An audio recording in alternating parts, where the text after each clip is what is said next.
Friends, हम लोगों ने लास्ट क्लास में इंडियन इकोनॉमी 1950 टू 1990 पढ़ा था। उसमें अभी तक हम लोगों ने goals of 5 year plan already पढ़ लिए। इस टॉपिक को आगे बढ़ाते हैं। गोल्स ऑफ 5 ईयर प्लान मैंने आपको पहले भी बताया था, मोस्ट इंपॉर्टेंट टॉपिक है इस चैप्टर में से, उसको आप अच्छे से ज़रूर कर लेना। अब नेक्स्ट आज आगे बढ़ते हैं। एग्रीकल्चर की क्या कंडीशन थी 1950 से 1990 के बीच में, ठीक है, तो वो पढ़ते हैं।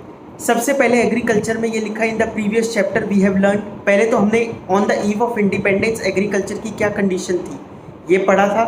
तो ये फर्स्ट 3 पॉइंट्स जो दे रखे हैं आपको, ये उसी के दे रखे हैं पिछले चैप्टर के।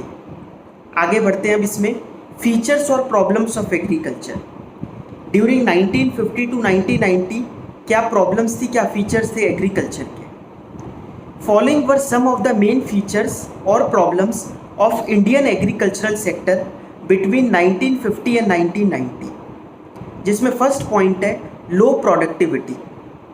प्रोडक्टिविटी बहुत कम थी। इसका रीज़न है सॉइल की क्या क्वालिटी है, वो क्या प्रोड्यूस कर सकता है। एग्रीकल्चर में भी वैरायटी होती है गुड्स की, हर जगह हर चीज़ नहीं बन सकती, लेकिन ये इसकी नॉलेज फार्मर को तो थी नहीं। वो जो उनको लगता था कि बिक जाएगा वो बना देते थे उस पर, और उस वजह से प्रोडक्टिविटी उतनी नहीं हो पाती थी जितनी अगर वो बनाते जो वो सॉइल चाहता है, जो सॉइल की क्वालिटी है उसके हिसाब से बनाते, तो प्रोडक्टिविटी बहुत ज़्यादा होती। तो Indian agricultural sector was known for its low productivity. Lack of knowledge was responsible for stagnation in this sector. तो ये लैक ऑफ नॉलेज थी, इस वजह से प्रोडक्टिविटी बहुत लो होती थी। नेक्स्ट पॉइंट है डिस्गाइज्ड अनएम्प्लॉयमेंट। अगर 4 लोगों की ज़रूरत है तो 8 लोग काम कर रहे हैं, 10 लोग काम कर रहे हैं, ये कहलाता है डिस्गाइज्ड अनएम्प्लॉयमेंट। फार्मर की पूरी फैमिली एग्रीकल्चर में इन्वॉल्व हो जाती है, जितने लोगों की ज़रूरत नहीं है उससे ज़्यादा लोग वहाँ पर काम कर रहे हैं। तो it refers to a state in which more people are engaged in work than are really needed. There was very high incidence of disguised unemployment in the sector during 1950 and 1990. Third point, high dependency on rainfall. सिंचाई के लिए कोई और तरीके, सिंचाई मतलब irrigation के लिए कोई फैसिलिटी तो थी नहीं, तो उनको किस पे डिपेंडेंट होना पड़ता था, रेनफॉल पर। Due to poor agricultural techniques farmers depended largely on rainfall. There was minimum growth of this sector in the year that receives the least rainfall. Subsistence farming का मतलब होता है अपने सर्वाइवल के लिए, सिर्फ हम लोग खा लें उतना ही बन पाएगा, उतना ही बना लेते हैं, बाकी हमें और कोई ज़रूरत नहीं। तो देश के लिए कोई नहीं सोचता था, एक बिजनेस के पॉइंट ऑफ व्यू से कोई नहीं सोचता था। यहाँ पर हो जाती थी सबसिस्टेंस फार्मिंग, सर्वाइवल के लिए। It is the practice of growing crops only for one's own use without any surplus for trade. There was also very high incidence of subsistence farming. Outdated technology बहुत outdated थी। There were many obsolete technologies and harvesting machines. Harvest करने की अब तो बहुत अच्छी अच्छी machines आ गई है, ठीक है, टाटा वगैरह की भी मशीन्स आ गई है इसमें एग्रीकल्चर में, लेकिन पहले ये सारी मशीन्स वगैरह अवेलेबल नहीं होती थी। Harvesting was generally done manually and was very tedious. Last point, conflicts between tenants and landlords. Farmers were often a part of critical contract that bound them to their landlords. Landlords used to extract huge amount of interest from farmers and deprive them of their necessities. तो conflict रहता था किराएदार और मकान मालिक के बीच में। मकान मालिक मतलब जो उसका मालिक था, लैंड का मालिक था, उसके बीच में, और जो वहाँ पर किराएदार था उनके बीच में हमेशा कॉन्फ्लिक्ट ही रहा करता था। तो ये फीचर्स थे, ये प्रॉब्लम्स थी ऑफ एग्रीकल्चर ड्यूरिंग 1950 टू 1990। इस वजह से कुछ मेजर स्टेप्स गवर्नमेंट को लेने पड़े, जिसमें से एक मेजर स्टेप आपने बहुत पढ़ा भी होगा इससे 11th से मतलब 12th से पहले भी, ग्रीन रेवोल्यूशन, ठीक है। तो policies for growth of agriculture जो 2 पार्ट में डिवाइडेड है, एक तो लैंड रिफॉर्म्स हुए थे और दूसरा है ग्रीन रेवोल्यूशन। पहले पढ़ते हैं लैंड रिफॉर्म्स कौन कौन से हुए। लैंड रिफॉर्म्स भी 2 तरीके के, एक तो एबॉलिशन ऑफ इंटरमीडियरीज, जो इंटरमीडियरी होते थे जिसको हिंदी में बिचौलिए बोलते हैं, इनको हटाना ठीक है। और दूसरा लैंड पर सीलिंग लगा देना कि मैक्सिमम एक बंदा इतना लैंड ही ऑक्यूपाई कर सकता है, इतना ही अपने पास ओनरशिप रख सकता है लैंड की। Land reforms primarily refer to change in the ownership of land holdings. Land reform measures have been introduced by various underdeveloped and developing countries for attaining a rational land distribution pattern and viable farming structure. There was a great need for land reforms in a country like India, where majority of its population still depends on agriculture. जहाँ पर इतनी बड़ी population agriculture पर dependent हो, वहाँ पर तो land reforms की ज़रूरत पड़ती ही है। Land reforms were needed to achieve the objective of equity in agriculture. Agriculture में equity लाने के लिए ये इसकी ज़रूरत थी। Abolition of intermediaries. Land reform में पहला पॉइंट क्या लिया गया, ये सारे हम लैंड रिफॉर्म्स पढ़ रहे हैं। पहला मेजर लिया गया abolition of intermediaries. Indian government took various steps to abolish intermediaries and to make tillers the owner of land. Tillers मतलब जो उसको यूज़ कर रहे हैं, जो जहाँ वहाँ पर खेती कर रहे हैं वो ही ओनर होने चाहिए लैंड के। खेती कोई और कर रहा है, ओनर कोई और है। इस वजह से हमेशा कॉन्फ्लिक्ट रहता था। जितनी भी प्रोडक्शन करता था वो बेचारा सारा उसको रेंट के रूप में अपने लैंडलॉर्ड को देना पड़ जाता था। The idea behind this step was the ownership of land would give incentives to the actual tillers to make improvement provided sufficient capital was made available to them. The abolition of intermediaries brought 200 lakh tenants into direct contact with the government. The ownership rights granted to tenants gave them the incentive to increase output and this contributed to growth in the agriculture. समझ में आ गया? तो इस वजह से agriculture में थोड़ी सी growth start हुई थी। However, the goal of equity was not fully served by abolition of intermediaries because of the following reasons. लेकिन ये वाला भी फुल्ली काम नहीं कर पाया ये मेजर, इसमें भी कुछ दिक्कतें आई। वैसे भी इंडिया में कोई भी मेजर लिया जाता है तो वो फुल्ली इम्प्लीमेंट नहीं हो पाता। In some areas the former zamindars, जो पहले जमींदार्स थे, continue to own large areas of land by making use of some loopholes in the legislation. Legislation कानून को बोलते हैं, लूप होल्स होते हैं कमियों को। तो कानून में अगर कोई कमी रह जाती है उसका फ़ायदा उठाना, अब वो कहीं भी गलत नहीं है, लेकिन कानून ने उसके बारे में कुछ नहीं बोला तो इस वजह से दिक्कत। जैसे मैं आपको एक एग्जांपल दूँ, लैंड सीलिंग अभी आएगा नेक्स्ट। लैंड सीलिंग में क्या बोल दिया गया कि इतने से ज़्यादा लैंड कोई भी ओनर नहीं रख सकता अपने पास, उसको ये गवर्नमेंट को वापस करना होगा। गवर्नमेंट फिर ये सारा लैंड लेकर जो डिप्राइव्ड लोग थे उनको दे देगी। लेकिन इसका लोगों ने तोड़ निकाला, उन्होंने अपने घर में रिलेटिव्स को ये ट्रांसफ़र कर दी लैंड। तो ये हो गया loophole in the legislation. ठीक है। In some cases tenants were evicted and zamindars claim to be the self cultivators. फिर उन्होंने क्या किया, जमींदार्स ने ही सेल्फ कल्टिवेटर्स अपने आप को घोषित कर दिया कि हाँ हम ही तो यहाँ पर फार्मिंग करते हैं, क्योंकि उनको ये था कि फार्मर के पास लैंड ना चली जाए, तो उन्होंने खुद को ही कल्टीवेटर बना दिया। Even after getting the ownership of land, the poorest of the agricultural labourers did not get benefit from land reforms. तो जो बहुत पुअर थे वो फिर भी इसका फ़ायदा नहीं उठा पाए। बात समझ में आ गई? नेक्स्ट है इसमें land ceiling. Land ceiling refers to fixing the specified limit of land which could be owned by an individual, जिसके बारे में अभी मैंने आपको बताया था। Beyond the specified limit all lands belonging to a particular person would be taken over by the government and will be allotted to the landless cultivators and small farmers. The purpose of land sealing was to reduce the concentration of land ownership in few hands. जो land की ownership थी वो सिर्फ कुछ हाथों में सीमित रह गई थी, तो उससे निकालने के लिए देश को ये लैंड सीलिंग का लॉ लाया गया था। Land sealing helped to promote equity in agricultural sector. However, the land sealing legislation was challenged by the big landlords. Challenge करने का मतलब होता है इसके अगेंस्ट केस डाल दिया। अब जैसे हमारे यहाँ केस आपने देखा होगा या एग्जाम्पल देखते आ रहे होंगे कि एक अगर कोई केस डलता है तो उसको सॉल्व होते होते इतना टाइम हो जाता है कि वो बंदा ही मतलब वो नेचुरल डेथ से ही मर जाता है। मतलब अगर उसको अगेंस्ट कोई केस चल रहा है, वो कन्विक्टेड है किसी चीज़ में, तो उसको सज़ा या तो मिलने का ये टाइम आ जाता है कि वो पहले से ही उसकी मौत हो गई, या फिर अब तो उसकी एज इतनी हो गई कि उसकी डेथ भी हो जाए तो कोई दिक्कत नहीं है। तो ये इस तरीके के हमारे यहाँ लूप होल्स हैं, इस तरीके की दिक्कत है लॉज में। तो इन्होंने क्या किया, केस कर दिया।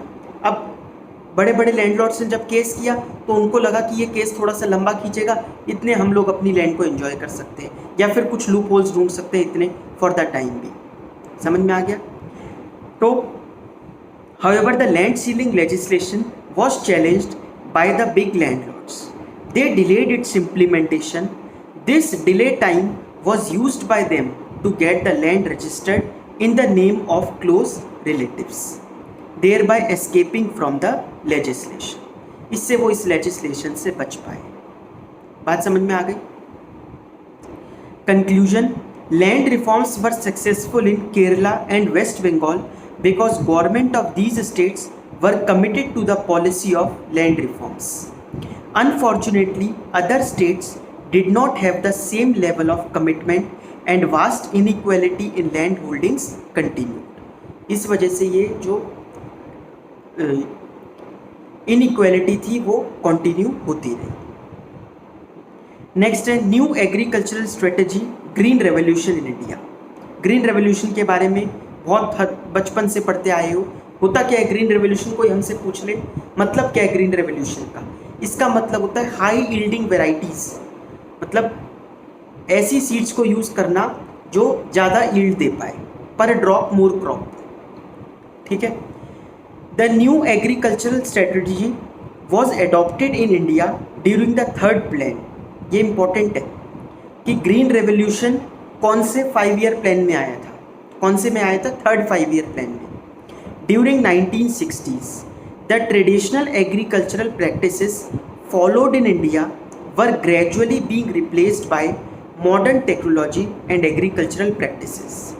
The aim of this strategy was to raise agricultural production and productivity in selected regions of the country through the introduction of modern inputs like fertilizers, credit marketing facilities, etc.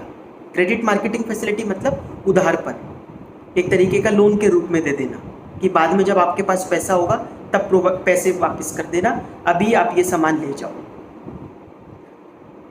Green Revolution. At the time of independence, about 75% of the country's population was dependent on agriculture. India's agriculture vitally depends on the monsoon, and in case of shortage of monsoon, the farmers had to face lot of troubles. Moreover, the productivity in the agricultural sector was very low. Productivity बहुत कम थी, वो तो अभी हमने पढ़ाई है। एक सबसे पहले पढ़ा था ना प्रॉब्लम्स ऑफ एग्रीकल्चर में, लो प्रोडक्टिविटी वाला point.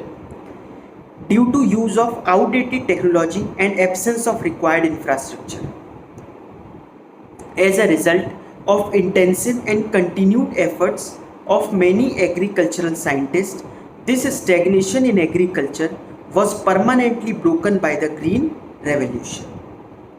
Green revolution refers to, अब डेफिनेशन लिखने को आए तो यहाँ से रहेगा, Green Revolution refers to the large increase in production of food grains, large increase in production of food grains due to the use of high yielding variety seeds, HYV seeds का use करके production को बढ़ाना, वो कहलाता है green revolution.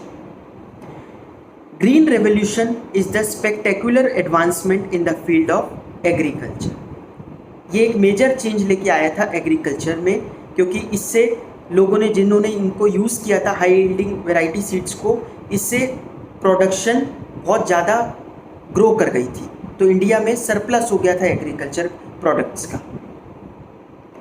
Main reasons for agricultural revolution, HYV seeds. Agricultural revolution occurred primarily due to the miracle of new wonder seeds, HYV seeds which raised agricultural yield per acre to incredible heights. These seeds can be used in those places where there are adequate facilities for drainage and water supply. अब ये एक दिक्कत है जहाँ पर water supply अच्छा खासा होगा, क्योंकि उन सीड्स को मतलब शायद पूरी तरह से एब्जॉर्ब होने में पानी की बहुत ज़्यादा ज़रूरत पड़ती है। तो इस वजह से कहा गया है कि जितना मतलब वाटर सप्लाई बहुत सफिशिएंट होना चाहिए, तब जाकर वो सीड्स यूज़ हो पाएंगी। और इंडिया में तो इरिगेशन फैसिलिटीज़ बहुत कम थी उस टाइम पर, इस वजह से इसका भी बेनिफिट हर फार्मर तक नहीं पहुंच पाया। As compare to other ordinary seeds, these seeds need heavy doses of chemical fertilizers to get the largest possible production. So to derive benefit from HYV seeds, Indian farmers need to have दो चीज़ें, reliable irrigation facilities and financial resources to purchase fertilizers and pesticides. इसके साथ जो fertilizers और pesticides का use होगा, pesticides का use क्यों होता है? जिससे कि कोई पेस्ट अटैक ना हो जाए। जैसे आपने सुना होगा कि ये कहीं सांप वगैरह निकल के आ गया तो ये और वो सारी की सारी फसलों को ख़राब कर देगा। अभी तो इंडिया में जैसे वो टिड्डियों का संकट आया हुआ है कि पाकिस्तान से कुछ टिड्डियाँ आई हुई है, लोकस्ट अटैक जिसको बोलते हैं, तो वो भी एग्रीकल्चर प्रोडक्शन में एक बाधा बनी हुई है। तो financial resources to purchase fertilizers and pesticides. Indian economy experience the success of green revolution in two phases. In the first phase, mid-60s to mid-70s, the use of HYV seeds was restricted to more affluent states like Punjab, Andhra Pradesh, Tamil Nadu, etc. Further, the use of HYV seeds primarily benefited the wheat growing regions only. In the second phase, the HYV technology spread to a larger number of states and benefited more variety of crops. समझ में आ गया? First phase में ये कुछ states तक ही सीमित था, फिर बाकी सेकंड फेज़ में आकर मतलब 70s के बाद ये और भी स्टेट्स तक फैला। वरना फर्स्ट फेज़ में तो पंजाब, आंध्र प्रदेश और तमिलनाडु ये मेजर स्टेट्स थी जहाँ पर ग्रीन रेवोल्यूशन के फ़ायदे देखने को मिले, जिसके जो रिजल्ट्स हैं वो देखने को मिले। ठीक है। Important effects of green revolution. क्या क्या इंपॉर्टेंट इफेक्ट्स थे ग्रीन रेवोल्यूशन के? पहला, अटेनिंग मार्केटेबल सरप्लस। प्रोडक्शन में हमारे पास सरप्लस हो गया था, पहले तो शॉर्टेज हो रही थी, अब सरप्लस आ गया। Green revolution resulted in marketable surplus. Marketable surplus refers to that part of agricultural produce which is sold in the market by the farmers after meeting their own consumption requirements. Growth in agricultural output makes a difference to the economy only when large proportion of this increase is sold in the market.